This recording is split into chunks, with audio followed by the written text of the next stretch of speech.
നമസ്കാരം. Raf talk ഫുട്ബോളിലേക്ക് അവർക്കും സ്വാഗതം. അർജൻറ്റീനയ്ക്കെതിരെയുള്ള ബ്രസീലിൻ്റെ പ്രകടനം എങ്ങനെയുണ്ടായിരുന്നു? ഒരു വിലയിരുത്തലിലേക്ക് കടന്നാൽ നിങ്ങൾ ഒറ്റ വാക്കിൽ എങ്ങനെ അതിനെ വിലയിരുത്തും? ബ്രസീൽ മാധ്യമം ഗ്ലോബോ പറഞ്ഞത് ട്രാജിക് നൈറ്റ് എന്നാണ്. അർജൻറ്റീനയിൽ ഒരു ദുരന്ത രാത്രി, ഡിഫൻഡേഴ്സ് വളരെ വളരെ മോശമായിരുന്നു എന്നുകൂടി അവരെടുത്ത് പറയുന്നുണ്ട്. Defenders are the worst on A tragic night in Argentina. Brazil ഇത്രയധികം പരിതാപകരമായൊരു പെർഫോമൻസ് ഈ സമീപകാലത്ത് നമ്മൾ കണ്ടിട്ടില്ല. സമീപകാലത്ത് അത്ര മികച്ചൊന്നും അല്ലെങ്കിലും ഇത്രയും പരിതാപകരം കണ്ടിട്ടില്ല. അതാണ് ഉദ്ദേശിച്ചത്. ചരിത്രത്തിൽ ഇന്ന് വരെ വേൾഡ് കപ്പ് ക്വാളിഫയറിൽ 4 ഗോളുകൾ ബ്രസീൽ വഴങ്ങിയിട്ടില്ലല്ലോ. എവിടെയാണ് പിഴച്ചത്? തീർച്ചയായിട്ടും കോച്ചിൻ്റെ ടാക്ടിക്സ് അമ്പയെ പാളിപ്പോയിരുന്നു എന്നതൊരു യാഥാർത്ഥ്യമാണ്.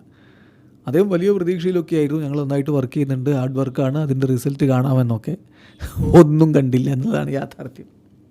ഇപ്പോൾ കഴിഞ്ഞ കളി കളിച്ച ടീമിൽ നിന്ന് 6 മാറ്റങ്ങൾ, കൊളംബിയക്കെതിരെ ജയിച്ച ടീമിൽ നിന്ന് 4 മാറ്റങ്ങൾ പരിക്കും സസ്പെൻഷനും കാരണം നടത്തണമായിരുന്നു. പിന്നെ 2 മാറ്റങ്ങൾ അദ്ദേഹത്തിൻ്റെ വകയിൽ നടത്തി. 6 മാറ്റങ്ങളും കൊണ്ടാണ് ടീം ഇറങ്ങിയത്. ഇതുവരെ ഡൊറിവാൾ ജൂനിയർക്ക് ഒരു സ്റ്റേബിളായിട്ടുള്ള പ്ലേയിങ് 11 കണ്ടെത്താൻ പോലും പറ്റിയിട്ടില്ലെങ്കിലും മറുഭാഗത്ത് അർജൻറ്റീന അങ്ങനെയല്ല. കോച്ച് ലയണൽ സ്കലോനിയുടെ കീഴിൽ അവർ കുറേ നാളുകളായിട്ട് ഒരുമിച്ച് കളിക്കുന്നവരാണ്. അവരുടെ ടീം നന്നായിട്ട് ബിൽഡ് ചെയ്യപ്പെട്ട ടീമാണ്. അപ്പോൾ അങ്ങനെ ഒരു ടീമിനെതിരെ കളിക്കുമ്പോൾ എക്സ്ട്രാ കെയർ ഉണ്ടാകണമായിരുന്നു, പ്രത്യേകിച്ച് വലിയ രൂപത്തിൽ ഹൈപ്പുള്ളൊരു മത്സരം കൂടിയാകുമ്പോൾ.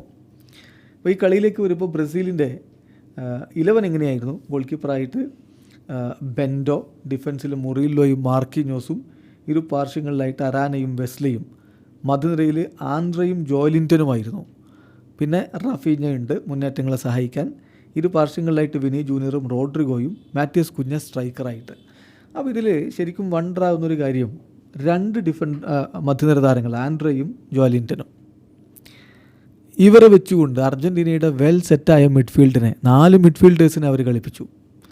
ആ മിഡ്ഫീൽഡിനെ എങ്ങനെ തളക്കാമെന്നാണ്, എങ്ങനെ മിഡ്ഫീൽഡിൽ കളി പിടിക്കാമെന്നാവും നമ്മുടെ ഡൊറിവാൾ ജൂനിയർ ചിന്തിച്ചിട്ടുണ്ടാവുക. അതൊരു തമാശയാണ്. അതോടൊപ്പം തന്നെ ലോകോത്തര താരങ്ങൾ മുന്നേറ്റ നിരയിൽ വിനി ജൂനിയറും റാഫീഞ്ഞയും റോഡ്രിഗയും മാത്യൂസ് കുഞ്ഞയും.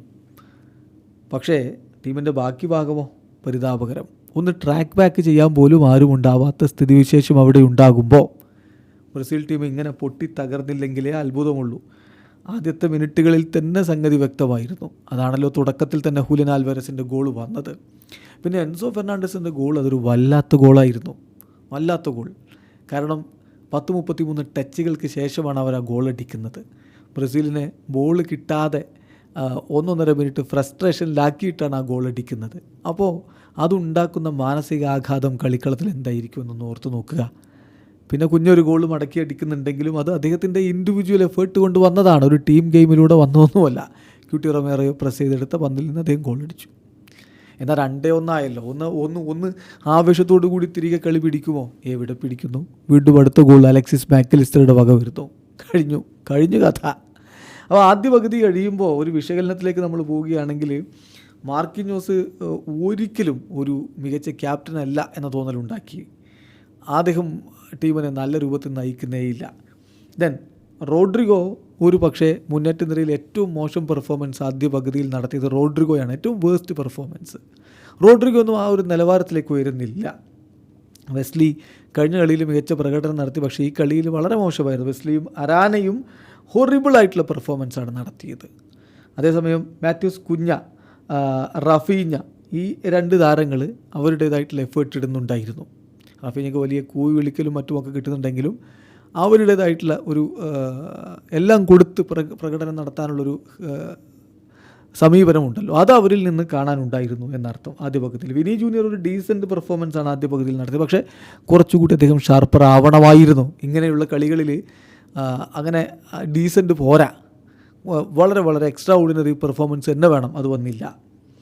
അതുപോലെ തന്നെ ഈ മിഡ്ഫീൽഡ് വളരെ ഹൊറിബിൾ ഐഡിയ ആയിരുന്നു.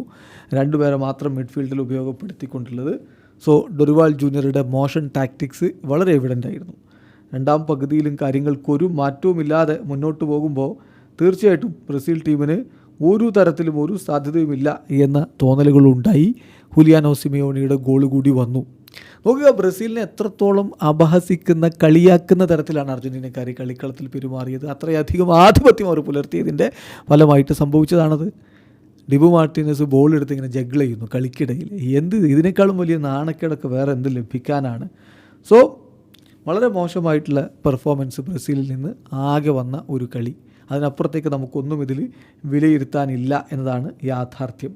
ഒരിക്കലും ഈ മുന്നേറ്റ നിര റാഫീഞ്ഞ, വിനി ജൂനിയർ, റോഡ്രിഗോ ഇവരൊക്കെ ഒരുമിച്ച് ഇറങ്ങുന്നതിൽ ഒരർത്ഥവുമില്ല എന്ന് തോന്നിപ്പോയ ഒരു കളി കൂടിയാണിത്. ഇനി ഓരോ താരങ്ങൾക്കും വിലയിരുത്തിക്കൊണ്ട് നമ്മൾ എന്ത് റാങ്ക് കൊടുക്കും, അതായത് റേറ്റിംഗ് കൊടുക്കും? ബ്രസീലിയൻ മാധ്യമം ഗ്ലോബോയുടെ വിലയിരുത്തൽ നമുക്ക് നോക്കാം. ഏറ്റവും നല്ലത് അതാണല്ലോ. ബ്രസീലുകാർ തന്നെ എന്തു പറയുന്നു, അവിടുത്തെ പബ്ലിക് എന്തു പറയുന്നു, മാധ്യമം എന്തു പറയുന്നു, ഇത് രണ്ടും നോക്കിക്കഴിഞ്ഞാൽ കാര്യങ്ങളിൽ ഒരു വ്യക്തത കിട്ടും. അപ്പോൾ ഗ്ലോബോ അവരുടെ ഒരു റാങ്കിങ് ബെൻഡോക്ക് കൊടുക്കുന്നത് 3.5 അർജൻറ്റീനയുടെ ഫസ്റ്റ് ഗോള് അത് ശരിക്കും പറഞ്ഞാൽ ബെൻഡോക്ക് വേണമെങ്കിൽ തടുക്കാമായിരുന്നു എന്നുള്ളതാണ് യാഥാർത്ഥ്യം.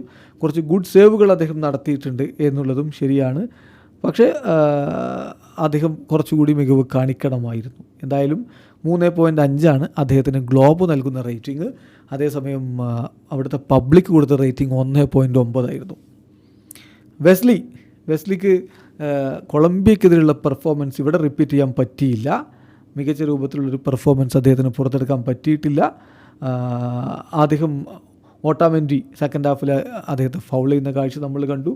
അതോടുകൂടി അർജൻറ്റീന താരത്തിന് ബുക്കിംഗ് ഒക്കെ ലഭിക്കുന്നുണ്ട്. എന്തായാലും കളിയിൽ വെസ്ലിയുടെ പ്രകടനത്തിന് 4 റേറ്റിംഗ് ആണ് കൊടുക്കുന്നത് ഗ്ലോബോ. 2.6 മാത്രമാണ് ബ്രസീലിയൻ പബ്ലിക് കൊടുക്കുന്നത്. മാർക്കിന്യോസ് ക്യാപ്റ്റന് വളരെ മോശം പ്രകടനമാണ് എന്ന് പറഞ്ഞാൽ ഒരു ബിലോ ഓഫ് ഹിസ് പൊട്ടൻഷ്യൽ, അദ്ദേഹത്തിൻ്റെ കഴിവിൻ്റെ ഒരു താഴെയുള്ള പെർഫോമൻസ്, ബിലോ പാർ പെർഫോമൻസ് ആണ് അദ്ദേഹത്തിൽ നിന്ന് വന്നത്. അദ്ദേഹത്തിൻ്റെ മിസ്റ്റേക്സ് ടീമിന് തീർച്ചയായിട്ടും വലിയ രൂപത്തിൽ ബുദ്ധിമുട്ടുണ്ടാക്കി. ഫസ്റ്റ് ഗോളിൻ്റെ ഘട്ടത്തിൽ അദ്ദേഹം ഒരു ശ്രമമൊക്കെ നടത്തി, ഒരു കാര്യവും ഉണ്ടായതില്ല എന്നുള്ളതാണ് യാഥാർത്ഥ്യം. അതുപോലെ തന്നെ അദ്ദേഹം വളരെ സ്ലോ ഡൗൺ ആയിട്ട് ചില ഘട്ടങ്ങളിൽ റിയാക്ട് ചെയ്യുന്ന കാഴ്ചയും കണ്ടു. എന്തായാലും 3.5 അദ്ദേഹത്തിന് ഗ്ലോബ് കൊടുക്കുന്ന റേറ്റിംഗ്. ജനങ്ങൾ, അവിടുത്തെ ബ്രസീലിയൻ പബ്ലിക് കൊടുക്കുന്ന റേറ്റിംഗ് 1.3 മാത്രമാണ്. മുറിയില്ലോ വലിയ പ്രതീക്ഷയോടുകൂടി വന്നിട്ടുള്ള ആളാണ് മുറിയില്ലോ, പക്ഷെ വളരെ മോശമായിട്ടുള്ള ഒരു പ്രകടനമാണ് അദ്ദേഹത്തിൽ നിന്ന് വന്നത്. അദ്ദേഹത്തിൻ്റെ റേറ്റിംഗ് ഗ്ലോബ് കൊടുത്തത് 3, പബ്ലിക് കൊടുത്തത് 0.7.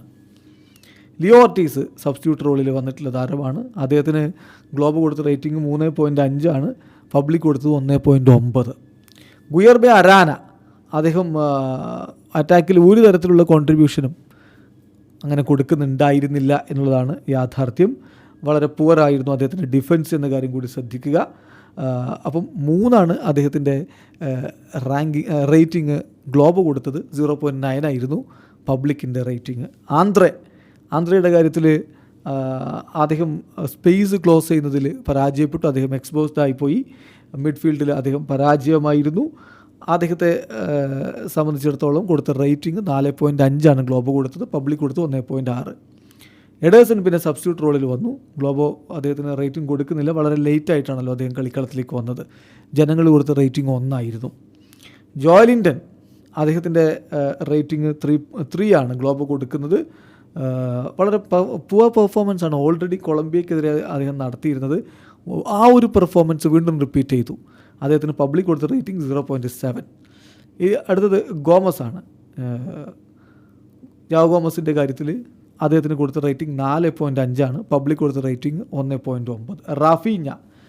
റാഫീഞ്ഞയെ സംബന്ധിച്ചിടത്തോളം ഈ കളിയിലെ സെൻറ്റർ ഓഫ് അറ്റൻഷൻ അദ്ദേഹമായിരുന്നു എന്ന് പറയേണ്ടി വരും ആ ഇൻ്റർവ്യൂവിലെ വാക്കുകൾ വെച്ച്. എന്തായാലും അദ്ദേഹം മോശമല്ലാത്ത ചില ശ്രമങ്ങൾ നടത്തിയിട്ട് അദ്ദേഹത്തിൻ്റെ ഒരു ഫ്രീ കിക്ക് ക്രോസ് ബാറിൽ ഹിറ്റ് ചെയ്തു. ഏതായാലും മോശമല്ലാത്ത ഒരു ശ്രമം അദ്ദേഹം നടത്തിയിട്ടുണ്ട്. ബട്ട് അതിന് ഒരു പോസിറ്റീവ് റിസൾട്ട് ഉണ്ടാക്കാൻ പറ്റിയിട്ടില്ല. 4.5 അദ്ദേഹത്തിന് ഗ്ലോബ് കൊടുത്ത റേറ്റിംഗ്. 1.4 പബ്ലിക് കൊടുത്ത റേറ്റിംഗ്. റോഡ്രിഗോ വളരെ ക്വയറ്റായിരുന്നു. പ്രത്യേകിച്ച് ഈ കളിയിൽ ഒരു ഇമ്പാക്റ്റ് അദ്ദേഹത്തിൽ നിന്ന് വന്നിട്ടില്ല എന്നുള്ളതാണ് യാഥാർത്ഥ്യം. 19 പാസുകളാണ് അദ്ദേഹം കൊടുത്തത്. അതിൽ 18 അദ്ദേഹം ലക്ഷ്യത്തിലേക്ക് എത്തിച്ചത്. അതുപോലെ തന്നെ ഇതിൽ പല പാസുകളും വളരെ ഷോർട്ട് പാസുകളായിരുന്നു. എന്തായാലും വളരെ ഒരു പ്രതീക്ഷ ഉണർത്തുന്ന പ്രകടനമല്ല റോഡ്രിഗോയിൽ നിന്ന് വന്നത്. 4 അദ്ദേഹത്തിന് ഗ്ലോബ് കൊടുത്ത റേറ്റിംഗ്, പബ്ലിക് കൊടുത്ത് 1.3. എൻട്രിക്ക് സബ്സ്റ്റിറ്റ്യൂട്ട് റോളിൽ വന്നു. ഏതായാലും ദേശീയ ടീമിന് വേണ്ടിയിട്ടുള്ള അദ്ദേഹത്തിൻ്റെ പ്രകടനം ഇപ്പോൾ അത്ര മികച്ചതല്ല എന്നുള്ളതാണ് യാഥാർത്ഥ്യം. കുറച്ച് ഡിറ്റർമിനേഷനോടൊക്കെയാണ് അദ്ദേഹം വന്നത്, ബോളിന് വേണ്ടി ഫൈറ്റ് ചെയ്യുന്നതൊക്കെ കാണാമായിരുന്നു. പക്ഷേ പ്രത്യേകിച്ചൊന്നും ക്രിയേറ്റ് ചെയ്യാൻ പറ്റിയില്ല. ഒരു ഗോളും അടിക്കാതെ ഗെയിം അദ്ദേഹം ഫിനിഷ് ചെയ്തു. അദ്ദേഹത്തിന് 4 ഗ്ലോബോയുടെ റേറ്റിംഗ്, പബ്ലിക്കിൻ്റെ റേറ്റിംഗ് 1.7.